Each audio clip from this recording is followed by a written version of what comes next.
तारीख 2 अक्टूबर जितनी महात्मा गांधी और लाल बहादुर शास्त्री के जन्मदिन के लिए जानी जाती है, पिछले 7 सालों से उतनी ही दृश्यम के लिए भी जानी जाती है। 2 अक्टूबर को ट्राई डे है, ये भले कोई भूल जाए, लेकिन 2 और 3 अक्टूबर को विजय सलगांवकर की फैमिली पणजी में सत्संग सुनने गई थी। 2 अक्टूबर को विजय की फैमिली ने पाव भाजी खाई थी। 2 अक्टूबर को विजय की फैमिली ने फिल्म देखी थी। ये कोई नहीं भूल सकता। तो दोस्तों, इंडस्ट्री में शायद ही किसी फिल्म के सीक्वल को लेकर फैंस के बीच इतनी हाइप क्रिएट होगी। बाहुबली के बाद जो पागलपन बाहुबली 2 को लेकर था, ठीक वही दीवानगी अजय देवगन की फिल्म दृश्यम के प्रति फैंस में दिखती हुई नजर आ रही है। तो एक्सप्लेनेशन शुरू करते हैं, और अगर वीडियो अच्छा लगे तो वीडियो को लाइक जरूर कीजिएगा, और इसी तरह के वीडियोस पाने के लिए आप हमारे इस चैनल को सब्सक्राइब भी कीजिएगा, ताकि आपको इसी तरह के लेटेस्ट और फ्रेश कंटेंट मिलते रहे। तो फिल्म की शुरुआत होती है डेविड नाम के एक आदमी से, जो कि एक आदमी को ड्रग्स देने के लिए जाता है। और जब डेविड उस आदमी को ड्रग्स दे देता है तो वो आदमी डेविड को बदले में पैसे नहीं देता है, जिसके कारण उन दोनों के बीच में झड़प होने लगती है। और इसी झड़प में डेविड से गलती से गोली चल जाती है और वो आदमी मारा जाता है। लेकिन तभी यहाँ पर पुलिस आ जाती है, और पुलिस ने डेविड को उस आदमी को मारते हुए देख लिया था। और डेविड जब उन्हें देखता है तो तुरंत ही वो जंगलों की ओर भागने लगता है। पुलिस वाले भी उसका पीछा कर रहे होते हैं, जिसके बाद डेविड पुलिस स्टेशन के पास रुकता है, जहां पर वो विजय को पुलिस स्टेशन से फावड़ा लेकर बाहर निकलता हुआ देखता है। और आज का दिन 2 अक्टूबर 2014 का दिन है, मतलब कि आज के ही दिन सैम की बॉडी को पुलिस स्टेशन के अंदर दफनाया गया था। लेकिन ये रहस्य सिर्फ विजय को ही मालूम है। लेकिन अब हमें पता चलता है कि ये रहस्य अब डेविड को भी मालूम है। जिसके बाद डेविड दौड़ता हुआ अपने घर पहुंचता है, लेकिन उसे नहीं मालूम था कि उसके पीछे अभी भी पुलिस लगी हुई है। पुलिस वाले डेविड को अरेस्ट कर लेते हैं, जिसके बाद कहानी 7 साल आगे पहुंच जाती है, जहां पर हमें विजय की पूरी फैमिली को दिखाया जाता है। यहां पर विजय की फैमिली अभी भी उस हादसे से उभरने की कोशिश कर रही है, जबकि उस बात को 7 साल हो चुके हैं। लेकिन विजय की फैमिली को अभी भी डर है कि सैम की बॉडी पुलिस वालों को मिल ना जाए, क्योंकि पुलिस वाले अक्सर सैम की बॉडी ढूंढने के लिए जहाँ तहाँ खुदाई करते रहते हैं। और इन्हीं सब को लेकर अंजू को भी बुरे सपने आते रहते हैं, इसलिए उसे हर कभी दोहरा पड़ता रहता है। तो विजय का परिवार आज भी सहमा हुआ है और सोसाइटी से कट ऑफ है। हाँ, विजय इस बीच केबल ऑपरेटर से एक थिएटर का मालिक बन चुका है। फिल्म का शौकीन विजय फिल्म प्रोड्यूस करना चाहता है, और कहानी को लेकर उसकी मुलाकात एक जाने माने डायरेक्टर से होती है। और विजय ने अपनी फिल्म की कहानी भी खुद ने ही लिखी है। हालांकि विजय अपनी फिल्म की लिखी कहानी के क्लाइमैक्स से खुश नहीं है, इसलिए वो डायरेक्टर से मिलने के लिए आया था और क्लाइमैक्स के बारे में डिस्कस कर रहा था। साथ ही वो डायरेक्टर से कहता है कि हमें अपने क्लाइमैक्स पर थोड़ा और ध्यान देना चाहिए, इसलिए वो क्लाइमैक्स को फिर से लिखने का प्लान बनाते हैं। अब आगे हम गायतोंडे को देखते हैं, जो कि 7 सालों से सस्पेंड है। यहाँ पर गायतोंडे के पास आईजी सर का कॉल आता है, और तुरंत ही उसे अपने घर बुलाते हैं। दरअसल आईजी सर विजय का केस रीओपन करने वाले हैं, और तभी एंट्री होती है आईजी सर मतलब कि तरुण अहलावत की, जो कि 7 साल पुराने केस को रीओपन करने वाले हैं। और गायतोंडे को आईजी सर ने इसलिए बुलाया है क्योंकि गायतोंडे ही वो शख्स है जिसे सारी की सारी स्टोरी मालूम है। और गायतोंडे एक विटनेस भी है जिसने विजय को उस येलो कार में देखा था। और तभी एंट्री होती है मीरा देशमुख की, जो कि लंदन से वापस आ चुकी थी, क्योंकि मीरा को मालूम है कि ये सब कुछ विजय ने ही किया है। लेकिन उनके पास कोई सबूत ना होने के कारण वो कुछ भी नहीं कर सकते। लेकिन फिलहाल उन्हें एक सॉलिड लीड मिली है, जिसमें कि तरुण अहलावत मतलब कि आईजी सर उसकी हेल्प करने वाले हैं। ये बात पूरे शहर में भी फैल चुकी थी कि विजय का केस रीओपन हो रहा है। आगे हम देखते हैं कि विजय के पड़ोस में शिव और जैनी नाम के पति पत्नी रहते हैं, और वो दोनों आपस में बहुत झगड़ते हैं, क्योंकि शिव अक्सर शराब पीकर आता है और जैनी को बहुत मारता है। लेकिन तभी हमें पता चलता है कि ये लोग पड़ोसी नहीं है, बल्कि पुलिस वाले हैं, जो कि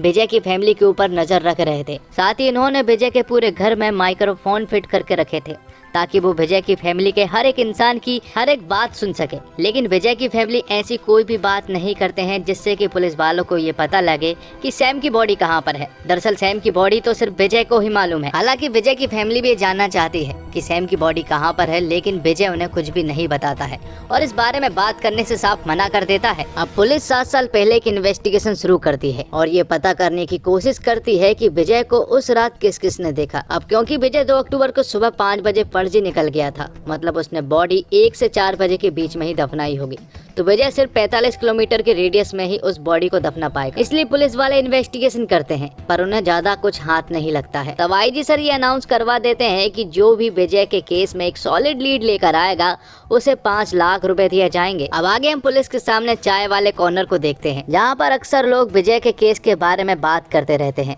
साथ ही हम यहीं पर डेविड को भी देख पाते हैं, जो कि 7 साल की सजा काटने के बाद अब जेल से बाहर आ चुका था, और डेविड ही वो आदमी है जिसने उस रात विजय को देखा था। अब अगले सीन में हम आईजी सर को देखते हैं, जो कि विजय के गार्डन में था, जिसके बाद वो विजय के घर में घुस जाता है, जहां पर विजय तो नहीं था लेकिन उसकी पूरी फैमिली मौजूद थी।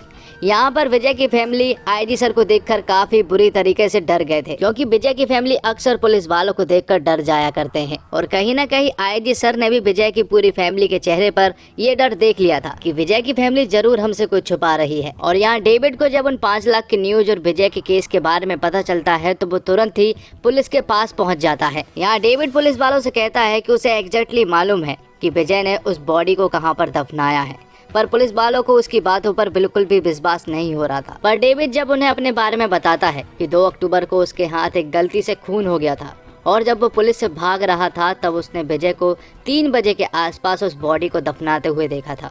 अब ये सारी बातें सुनने के बाद पुलिस वालों को भी उस पर विश्वास हो जाता है, पर पुलिस वालों ने सिर्फ 5 लाख का इनाम ही रखा था। पर यहाँ पर डेविड उनसे 25 लाख रुपए मांगता है। अब ना चाहते हुए भी पुलिस को डेविड को 25 लाख रुपए देने ही पड़ते हैं। तब डेविड आईजी सर को बताता है कि आप जहाँ पर खड़े हुए हैं वहीं पर उस बॉडी को दफनाया गया था, मतलब कि पुलिस स्टेशन में ही उस बॉडी को दफनाया गया है। साथ ही पुलिस वालों को यहाँ पर एक और बात पता चलती है कि 7 साल पहले पुलिस स्टेशन का भी कंस्ट्रक्शन का काम चल रहा था और इसी का फायदा उठाकर विजय ने उस पुलिस स्टेशन में बॉडी को दफना दिया। तो पुलिस वाले ज्यादा देर ना करते हुए उस बॉडी को निकालने में लग जाते हैं। वो उस फ्लोर को खोदना शुरू करते हैं, लेकिन उससे पहले वो पूरे के पूरे पुलिस स्टेशन को कवर करते हैं ताकि उन्हें कोई भी ना देख पाए। लेकिन विजय को इस खुदाई के बारे में पता चल गया था, क्योंकि उसके ऑफिस के सामने ही एक कैमरा लगा हुआ था जिससे कि विजय ये सब कुछ देख पा रहा था। विजय भी पूरी तरह से डर गया था और अब उसे लगने लगा था कि शायद अब वो पकड़ा जाएगा, क्योंकि विजय अपने राज को लेकर काफी कॉन्फिडेंट था। पर यहाँ पर पुलिस वालों को पुलिस स्टेशन के अंदर वो बॉडी मिल जाती है।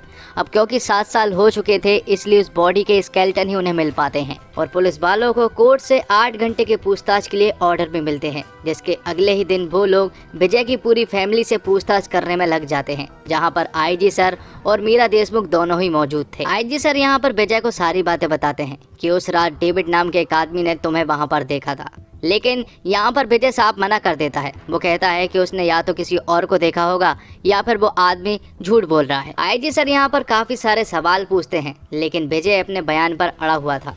अब क्योंकि विजय नहीं मान रहा था इसलिए आईजी सर दूसरी तरह की तरकीब अपनाते हैं और वो लोग विजय की पूरी फैमिली को एक दूसरे कमरे में ले जाकर मारने लगते हैं। अब गायतोंडे विजय की फैमिली को मारना शुरू करता है और मीरा देशमुख भी यहाँ पर बैठी हुई थी। विजय उन्हें सामने वाले रूम से देख पा रहा था और जब वो उन्हें मार रहा था तो आईजी सर से वो उन्हें रोकने को कहता है, लेकिन आईजी सर यहाँ पर कुछ भी नहीं बोलते हैं, क्योंकि उन्हें मालूम है कि विजय का किस तरह से मुंह खुल सकता है और आखिर में आईजी सर की ही जीत होती है, क्योंकि विजय कह देता है कि वो सब कुछ बताने के लिए तैयार हो गया है। तब विजय का कन्फेशन रिकॉर्ड किया जाता है, जिसमें कि विजय उन्हें बताता है कि 2 अक्टूबर की रात को वो अपने ऑफिस में था, जहां पर वो शराब पी रहा था और शराब पीने के बाद जब वो अपने घर गया तो घर पर उसने देखा कि उसके घर का दरवाजा खुला हुआ है और जब वो अंदर घुसता है तो उसके ऊपर अचानक से किसी आदमी ने अटैक कर दिया। तब हमारे बीच झड़प होती है और इसी झड़प में एक सरिये से उसके सर पर वार हो गया, जिससे कि उसकी मौत हो गई। जिसके बाद वो बताता है कि जब उसने उस आदमी को मार दिया था तो उसने उसकी बॉडी को चुपचाप ही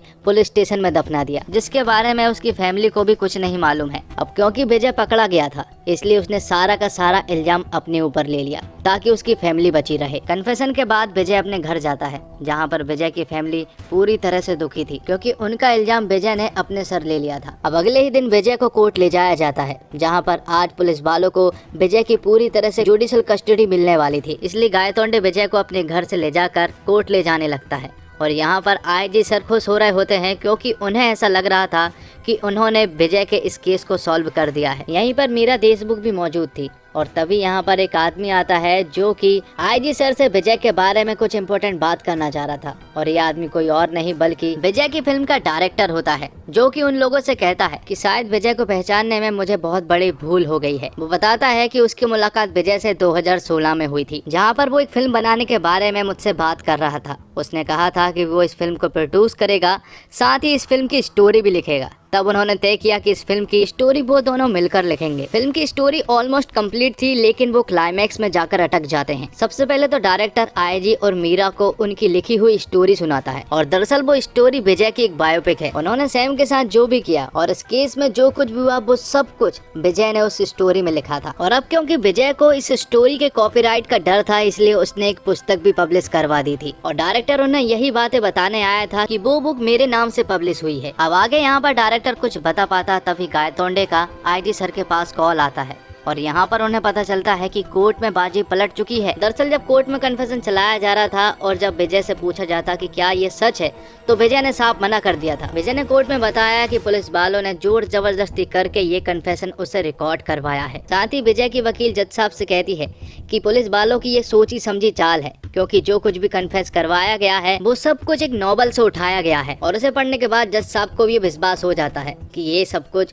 पुलिस वालों की सोची समझी चाल है। अब डायरेक्टर उन्हें क्लाइमैक्स के बारे में बताता है। वो उनसे कहता है कि पिक्चर की स्क्रिप्ट खत्म हो जाने के बाद विजय फिर से उसके घर आया था, जहाँ पर आने के बाद उसने कहा था कि उसे क्लाइमैक्स की स्टोरी थोड़ी सी पसंद नहीं आ रही है। उसने डायरेक्टर से कहा था कि अगर मान लो कि पुलिस वालों को उसकी बॉडी मिल जाती है तो आगे वो क्या करेंगे। अब आगे डायरेक्टर कुछ बताता है, इससे पहले गायतोंडे का फिर से आईजी सर के पास कॉल आता है और यहाँ पर बाजी पूरी तरह से पलट चुकी थी, क्योंकि कोर्ट में जो डीएनए सैंपल्स मिले हैं वो सैंपल समीर देशमुख की बॉडी से मैच नहीं कर रहे थे, जिससे कि ये साबित होता है कि पुलिस स्टेशन में जो बॉडी मिली है वो समीर देशमुख की नहीं बल्कि किसी और की है। तो आईजी सर उस डायरेक्टर से अब ये जानना चाह रहे थे कि आखिर उस फिल्म का क्लाइमैक्स क्या था। तो डायरेक्टर उसे बताते हैं कि हीरो को मालूम था कि पुलिस वालों को उसकी बॉडी मिल जाएगी, इसलिए हीरो ने पहले से ही इन सब का इंतजाम करके रखा था। तो विजय ने समीर की बॉडी को पुलिस स्टेशन के नीचे दफनाया जरूर था, पर तब से ही वो समीर जितनी हाइट और उसकी एज जितनी डेड बॉडी को ढूंढ रहा था। तब विजय की मुलाकात एक आदमी से हुई थी जो कि चर्च में काम करता है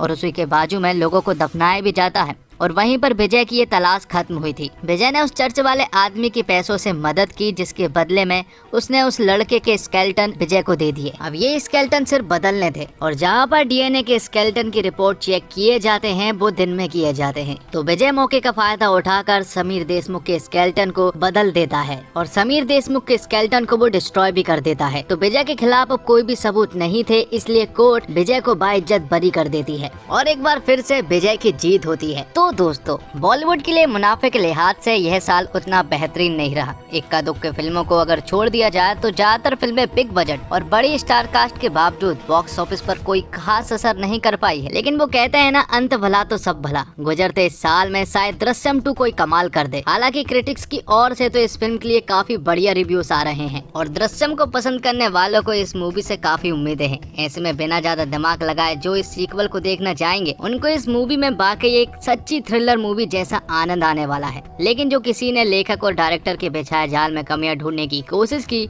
तो ये मूवी आपको कमजोर लग सकती है, पर मेरे हिसाब से तो ऐसे कम ही लोग होंगे। दर्शकों को तो ये मूवी बहुत ज्यादा पसंद आ रही है और किसी सफल फिल्म का सीक्वल बनाना आसान नहीं, बहुत कठिन और चुनौतीपूर्ण काम माना जाता है।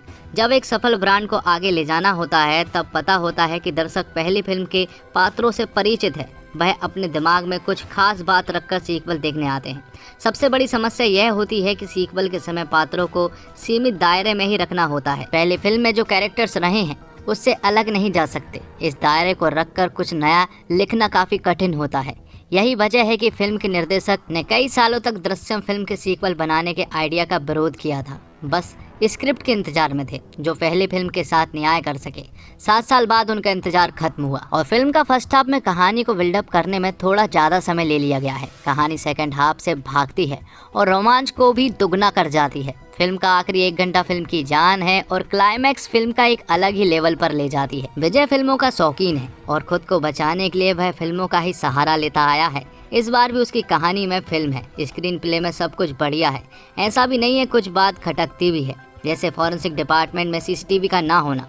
पुलिस जब विजय पर इतनी निगरानी रखी थी तो विजय का फॉरेंसिक डिपार्टमेंट के वॉचमैन की गहरी दोस्ती को कैसे नजरअंदाज कर गई। और डायरेक्टर ने अपना समय लेकर तसल्ली से इस फिल्म को बनाया है। शुरुआत कुछ मिनटों में उन्होंने किरदार को उभारने में लगाए, क्योंकि नए किरदार भी सीक्वल में शामिल किए गए हैं। विजय के परिवार की सोच को अच्छा दर्शाया गया है। उनके लिए सीन की बनावट सुंदर तरीके से की गई है। कुछ पारिवारिक दृश्य दिल को छूते हैं, साथ ही सस्पेंस और थ्रिल को बनाए रखा है। जो डर विजय का परिवार महसूस करता है वो दर्शक भी महसूस करते हैं। लगता है कि अनहोनी हो सकती है। कुछ दृश्यों में तो इस तरह से चौंकाया गया है कि दर्शकों को मजा ही आ जाता है। फिल्म में हर बात को विस्तार से समझाया गया है, तर्क प्रस्तुत किए गए हैं। मसलन विजय ने अपराध तो किया है लेकिन सजा उसे भी मिल रही है। हीरो भाग्यशाली है तो उसका ये मतलब नहीं कि उसका दोष नहीं है। लेखक ने सभी बातों पर बात की है। ऐसा है तो क्यों है, कुछ घटनाक्रम है जो कि अविश्वसनीय लगते हैं, ट्विस्ट अनपेक्षित है जो मजा देते हैं। फिल्म में मनोरंजन भी भरपूर है, सस्पेंस बांध कर रखता है और आखिर के 20 मिनट तो ऐसे हैं कि आप पलक झपकने की हिम्मत भी नहीं कर सकते। निर्देशक ने प्रभावित किया है, उन्होंने दृश्यों को गहराई के साथ पेश किया है। कुछ लंबे दृश्य की कहानी में फिट नहीं लगते, लेकिन क्लाइमैक्स में पता चलता है कि कितने महत्वपूर्ण दृश्य थे। और अभिषेक पाठक के डायरेक्शन की बात करें तो उनके सामने पहले से एक नजीर थी, उन्होंने उसी को रियलाइजेशन फॉलो किया, पर इसके लिए अनुशासन चाहिए जो अभिषेक में दिखता है। उन्होंने बहुत सारा अपना इनपुट भी डाला है, चाहे वो तरुण का किरदार हो या फिर गोवा को दिखाने का उनका नजरिया। कुछ ऐसे शॉट भी हैं जो इस फिल्म को मास अपीलिंग बनाते हैं। साथ ही टेंशन बिल्डिंग बहुत कमाल है। एक सीन है जहां पर विजय को इन्वेस्टिगेट किया जा रहा है, उसी के पैरेलल दूसरे कमरे में उनकी फैमिली को टॉर्चर किया जा रहा है। सेक करता हुआ कैमरा और फर्स्ट फेस एडिटिंग इसमें 4 चांद लगा देते हैं। बात करें अजय देवगन की तो विजय के रोल में 1 नंबर एक्टर साबित हुए। मुझे पर्सनली उनके ऐसे ही रोल पसंद है जिनमें वो अंडरटोन रहकर किरदार निभाते हैं, चिल्लाते नहीं हैं, ओवर द टॉप एक्टिंग नहीं करते। दृश्य में जहां उन्होंने विजय को छोड़ा था वहीं से पकड़ लिया है। तब्बू इसमें एक पुलिस ऑफिसर नहीं बल्कि माँ के रोल में है। एक कत्ल हुए जवान बेटे की माँ की बेबसी, गुस्से को उन्होंने बढ़िया ढंग से सामने रखा है। इंस्पेक्टर गायतोंडे के रोल में कमलेश सावंत और मीरा के पति के रोल में रजत कपूर ने रियलिस्टिक काम किया है। इनके अलावा अजय की डरी हुई पत्नी के रोल में श्रेया सरन और उनकी बेटी बनी इशिता दत्ता ने भी सही काम किया है। इस फिल्म में जो एक कलाकार अलग से निखर कर आया है और वो है अक्षय खन्ना। आईजी तरुण अहलावत के रोल में उन्होंने बहुत बेहतरीन काम किया है। उस किरदार के रवैये को उन्होंने बढ़िया निभाया है। इसे देखकर उनका आर्टिकल 375 में निभाया गया वकील का किरदार याद आ जाता है। मेकर्स के सामने मलयालम फिल्म का एक बढ़िया उदाहरण था, पर इस फिल्म ने उनकी नकल करके भी एक बेहतरीन प्रोडक्ट निकाला है। ज़्यादा चीज़ें ओरिजिनल फिल्म में उठाई हैं और कुछ जोड़ा भी है। साथ ही आपको एक और बात बता दूं कि मलयालम के दृश्यम 3 का अनाउंसमेंट कर दिया गया है, जो कि जल्द ही बनकर तैयार होकर फ्लोर पर आएगी और उम्मीद है कि बॉलीवुड वाले इसका रीमेक जरूर बनाएंगे। तो क्या आप अजय देवगन को एक बार फिर से दृश्यम 3 में देखना पसंद करेंगे? कॉमेंट बॉक्स में जरूर बताएं। तो दोस्तों, उम्मीद करता हूँ आपको वीडियो पसंद आई होगी। वीडियो पसंद आई हो तो वीडियो को लाइक जरूर कीजिएगा और इसी तरह के वीडियोस पाने के लिए आप हमारे चैनल को सब्सक्राइब भी कीजिएगा, ताकि आपको इसी तरह के लेटेस्ट और फ्रेश कंटेंट मिलते रहे। धन्यवाद। जय हिंद, जय भारत, जय श्री राम।